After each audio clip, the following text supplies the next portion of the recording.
Bonjour à toutes et à tous et bienvenue chez Lusgears. Alors aujourd'hui on teste une voiture électrique, vous allez dire encore une fois oui, mais c'est celle-ci. C'est quoi? C'est la Tesla Model Y. C'est quoi la Model Y? C'est un peu une Model 3 qui a été gonflée, qui a été rehaussée pour devenir un peu un genre de SUV ou de monospace. Et comme d'habitude, on vous propose de découvrir tout ça sur les routes de Luxembourg. En route, c'est parti!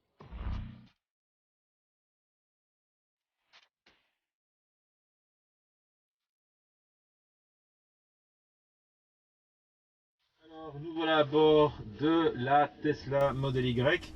Pour la petite histoire, ce tournage, on l'a fait le même jour que le tournage de la BMW iX. Et en m'installant à bord, ça fait bizarre parce que je suis installé beaucoup plus haut. Donc c'est sympa de passer d'une voiture à l'autre et de donner son avis. Au niveau du siège, je suis mieux calé. Alors je ne me rendais pas compte, mais ici les sièges sont beaucoup plus enveloppants que dans la BMW. Par contre, on est trop haut. À mon goût, hein. Bon, je trouve que ce serait bien d'avoir possibilité d'être un peu plus bas. Mais bon, c'est comme ça. Du coup, le volant, il a l'air tout petit. Et ce qui est bizarre, c'est que on n'a rien devant soi, quoi. On a juste un affichage et j'ai pas de bouton. Et là, moi, c'est un truc qui me déroute, c'est de pas avoir de bouton. Mais on va voir comment ça se passe sur la route. Alors ça y est, j'ai enclenché la marche arrière. C'est parti. Alors ouais, moi perso, la position de conduite, j'aime pas trop parce que je suis trop haut. J'ai l'impression, je sais pas, d'être dans une camionnette. Mais bon, c'est parce que c'est un véhicule monospace, SUV. Et alors l'autre chose qui me choque terriblement, c'est la suspension. Ça secoue dans tous les sens par rapport à la BM qui a une suspension pneumatique. Ici, c'est boum, boum, boum, boum, boum. Je trouve ça un peu terrible pour une voiture à connotation familiale. C'est beaucoup plus dynamique du coup, hein. Donc, ça part bien. Au niveau des accélérations, je dirais c'est similaire, mais bon voilà, c'est moins feutré. Du coup, on entend déjà plus le bruit. Au niveau de la présentation de la voiture, ici c'est hyper sobre. L'intérieur, il est bien dessiné, mais il y a pratiquement rien. Il y a une planche de bord, il y a un écran, il y a des porte-gobelets, de quoi poser son téléphone, et puis c'est à peu près tout. Donc c'est assez simple. On aime ou pas. Moi, je pense que c'est pas mal, ça ne me déplaît pas. Je trouve que la sobriété peut être une qualité. Maintenant, certains matériaux font peut-être pas super qualitatifs, et notamment au toucher. Si je touche ici la planche de bord, ça fait un son un peu casserole, quoi. C'est dommage. Et je trouve que ça vient un petit peu gâcher l'impression du véhicule. Alors un truc sympa ici à montrer, c'est le pilotage des vents, donc des huiles d'aération au niveau du tableau de bord. On peut les commander de façon, je dirais, électrique et à distance, donc c'est pas mal. Je trouve que c'est assez bien pensé. Contrairement à la BM, on pouvait accéder directement au bouton dégivrage et de la lunette arrière et du pare-brise. Ici, il faut aller dans le menu climatisation et aller les actionner ici. Et encore une fois, il faut bien viser parce que c'est pas des boutons matérialisés, c'est du tactile. Et bon, c'est une question d'habitude. Maintenant, je pourrais peut-être aussi l'activer au niveau vocal. Je vais essayer. Dégivrage arrière. Ben, ça marche. Donc voilà, j'ai rien dit. Il y a moyen d'activer la dégivrage arrière. D'ailleurs, je ne le vois pas ici. Mais ce qui m'embête vraiment, c'est le fait de ne pas avoir en face de moi les indications principales de vitesse, de niveau de batterie, d'autonomie, de kilométrage. Je dois aller là-dedans. Et franchement, la vitesse en tout petit, là, franchement les gars, ça va pas, quoi. La Model S au moins, elle a un display au centre. Il y a d'autres véhicules qui ont un compteur de vitesse devant et ils ont encore un heads-up display comme dans la BM par exemple. Ici j'ai rien et je trouve que ça fait un peu chiche, quoi.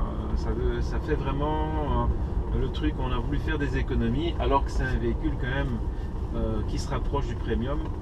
C'est un peu mesquin et je trouve que c'est un truc que Tesla doit absolument corriger parce que je veux dire, une voiture ça reste une voiture, c'est pas un iPhone. Et on doit pouvoir avoir des commandes qui sont faciles à utiliser et qui sont sécurisantes. Parce que ça aussi, l'ergonomie, c'est un point important pour la sécurité. Il faut pouvoir utiliser le véhicule sans être distrait, sans détourner le regard de la route. Alors ici, on a aussi la possibilité de rouler en one pedal. Donc le fait de rouler one pedal, c'est l'accélérateur qui, quand on appuie, on avance, ça accélère, et quand on relâche, ça freine la voiture. Bon, c'est une habitude à prendre, mais ça peut être très pratique en ville notamment, où on n'a presque plus besoin d'activer la pédale de frein. Sinon, pour parler de la Model Y, parce que finalement, à la conduite, mis à part le fait qu'on est assis plus haut, c'est comme une Model 3. Hein. Donc la motorisation, ou les motorisations, puisque c'est une dual motor, long range. Donc long range, ça veut dire qu'on a la grosse batterie qui est aux alentours de 75 kWh de capacité. Voilà, donc le véhicule est très dynamique, comme c'est le cas d'une Model 3. Hein. Ça marche vraiment bien, ça tient super bien la route, il n'y a pas à dire. Comme j'ai dit, vous voyez, je suis un petit peu secoué. C'est dommage qu'on n'ait pas la possibilité d'avoir une suspension pilotée. Je pense que quand on est dans cette gamme de prix, ça devrait pouvoir se faire. Hein. On est dans les 60 000 euros. Il y a des voitures qui sont dans les 40 000 euros et qui ont la possibilité d'avoir une suspension pilotée. Donc ça, ce serait un gros plus pour améliorer le confort, parce que Model 3 passe encore, c'est une berline à connotation sportive. Ici, c'est un SUV monospace à connotation familiale. Donc, familial pour moi veut dire confort. Et là, clairement, ça n'a pas le niveau d'une voiture confortable familiale. Je regrette, mais pour moi, ce serait un no-go de prendre ça si je devais transporter mes enfants. Sinon, ce qu'elle apporte au niveau fonctionnalité et espace, c'est vraiment appréciable, parce qu'on a un espace intérieur absolument incroyable. On a beaucoup d'espace à l'arrière, aux jambes, au niveau du pavillon. Le coffre est très spacieux. On a un gros volume de coffre qui est très modulable en plus. On a en plus un petit coffre devant, ce que les Américains appellent un frunk, où on peut mettre les câbles notamment. Donc c'est vraiment bien fait. Ici aussi au centre, on a vide-poche, porte-gobelet, accoudoir central. C'est vraiment top, quoi. Franchement, j'admire Tesla par rapport au packaging qu'ils arrivent à faire dans cette voiture, parce que on a deux moteurs, donc c'est une 4 roues motrices, et malgré tout, il y a de l'espace partout. Donc là, pour ce coup, je dois dire Tesla, fantastique. Qu'est-ce qu'ils arrivent à faire au niveau packaging? Chapeau. Un autre truc que je trouve vraiment sympa, c'est ici, au niveau de la console centrale, il y a deux emplacements pour poser le téléphone, et sont des emplacements qui font chargeur à induction. Donc ça, super bien pensé. En plus, c'est feutré, donc le téléphone il adhère légèrement, c'est bien calé, bien pensé. Donc voilà, il y a du bon et du moins bon, et c'est dommage parce que ça pourrait vraiment être top. Cette voiture, pour moi, elle pourrait être top si elle avait les petits détails, donc la suspension, l'ergonomie, le manque de boutons, le manque d'affichage. On n'est pas loin d'avoir un truc vraiment bien. Et là, il y a des points importants qui énervent et qui donc font que c'est un no-go, ou ça peut être un no-go. Mais finalement, la présentation, la finition a bien évolué par rapport aux premières Tesla S et 3. Là, on est dans un niveau de finition qui commence à être vraiment correct. Bon, maintenant, il y a encore des petits détails qui sont aussi un petit peu énervants. Alors le truc qui m'énerve, moi, c'est les poignées de porte extérieures qui sont aérodynamiques, parce qu'elles sont vraiment noyées dans la carrosserie. C'est très bien fait, mais contrairement à la Model S, qui a des poignées de porte motorisées électriquement, c'est-à-dire dès qu'on s'approche, hop, la poignée sort et on ouvre la voiture. Ici, c'est pas motorisé, il faut faire un mouvement comme dans les modèles de voitures de sport des années 50, par exemple la 300 SL, la Mercedes 300 SL avait ça. Bon, là pour un adulte, c'est déjà une gymnastique au niveau de la main à faire pour ouvrir, mais encore une fois, c'est une voiture familiale. J'ai vraiment des doutes comme quoi un enfant de 6-7 ans arrivera à ouvrir cette porte sans problème, ou même arrivera à ne pas se coincer les doigts, parce que ça peut arriver.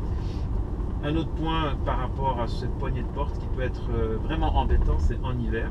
Ça m'est arrivé, pas sur celle-ci, mais sur une Model 3 que j'ai eue l'hiver dernier.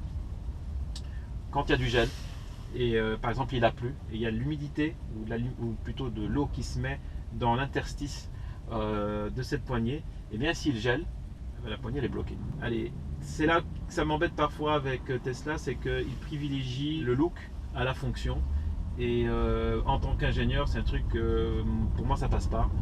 D'abord c'est la fonction et ensuite c'est le look. Donc voilà, c'est un petit détail, je sais que je suis très critique. Je suis critique pourquoi? Parce que c'est un produit de qualité. Je pense qu'on pourrait vraiment avoir un produit top, et il suffirait de quelques améliorations pour que ce soit le cas. Mais ça n'engage pas que moi évidemment. N'hésitez pas à mettre vos commentaires, et je suis sûr qu'il va y en avoir beaucoup qui vont pas être contents, qui vont pas être d'accord avec moi. C'est votre droit. Mais je pense que c'est bien de pouvoir en discuter, de mettre vos commentaires, et qu'on puisse faire avancer les choses. Et peut-être que Tesla nous entendra. Alors parlons de bruit. Ce modèle-ci, il a désormais une pompe à chaleur. Pour ceux qui ne savent pas, une pompe à chaleur c'est quoi? C'est une clim réversible qui fait du chaud et du froid.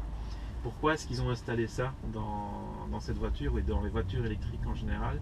C'est que la pompe à chaleur, quand elle fait du chaud, elle a un rendement bien plus élevé que si on avait une simple résistance électrique, ce qui était le cas avant. Et on fait ça pourquoi? Parce qu'en fait elle va consommer moins d'énergie à la batterie quand on va demander de chauffer qu'une résistance, et donc ça augmente l'autonomie de la voiture. Donc ça c'est un bon point. Les nouvelles Model 3 et Model Y ont des pompes à chaleur. Par contre on l'entend fonctionner, donc quand on démarre la voiture le matin et qu'il fait froid, on entend non seulement un bout, mais en plus le volant il vibre. Et là encore c'est un détail qui m'énerve, parce que allez les gars, on est dans une bagnole qui fait 60 000 €. Elle est super silencieuse, super douce dans la circulation, et quand on la démarre le matin ça fait bouh. Voilà, il faudrait que ce soit cohérent, et c'est là où ça manque de cohérence. Alors au niveau du multimédia, ils ont changé le système. Avant c'était comme sur la Model S, maintenant on a un sous-menu ici pour choisir, donc radio, FM, etc. Bon après, ici il faut s'habituer un peu au menu. Bon, il y a Spotify, il y a l'énergie, donc on peut voir la consommation, etc. Bon, ceux qui sont habitués au Tesla connaissent, donc ça c'est pas mal. Et alors je crois que c'est ici le truc qui fait rigoler tout le monde, c'est les proutes. Les proutes, ah ben oui voilà, vas-y montre-nous les proutes. Alors là c'est le truc à la con, mais ça fait rire tout le monde. Donc oui, pourquoi pas prouter dans la voiture. C'est con mais c'est rigolo. Voilà. Maintenant, encore une fois, comme je l'ai déjà dit, hein, si vous voulez une voiture électrique, moi je conseille fortement d'avoir la possibilité de la recharger chez soi. Sinon c'est la galère, parce que vous allez courir à gauche à droite pour trouver un chargeur. Peut-être que la plupart du temps ça va marcher sans problème, mais il y a des moments où ça va coincer, et là vous n'allez pas être content. Donc voiture électrique, possibilité de charger chez soi à coup sûr. Après les longues distances c'est une autre histoire. J'ai une autre vidéo en préparation là-dessus, parce que j'ai eu l'idée folle de faire Luxembourg-Venise en voiture électrique. C'était pas une Tesla, mais bon, ça change pas grand chose. Je vous expliquerai pourquoi. Si ça vous intéresse, allez voir sur LuxGears. C'est une vidéo qui va bientôt être en ligne, ou qui l'est peut-être déjà. Alors, on arrive tout doucement à la fin de cet essai.